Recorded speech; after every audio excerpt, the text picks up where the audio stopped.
రంగనాథుడు రంగనాయకి అమ్మవారితో కొలువై ఉన్నటువంటి వైష్ణవ దివ్యక్షేత్రం.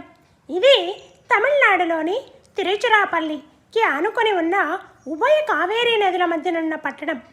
శ్రీరంగంలోని శ్రీ రంగనాథ స్వామి ఆలయం ప్రసిద్ధమైన పుణ్యక్షేత్రం.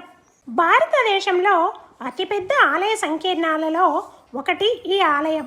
156 ఎకరాల్లో ఉన్నటువంటి ఆలయం పొడవు 10,710 అడుగులు. శ్రీరంగం ఆలయం 7 ప్రాకారాలతో 21 గోపురాలతో విరాజిల్లుచున్నది. ఈ గోపురాన్ని రాజగోపురం అని కూడా అంటారు. గర్భాలయంలో శ్రీరంగనాథుని ఎదుటగల బంగారు స్తంభములకు తిరుమణత్తరున్ అని పేరు.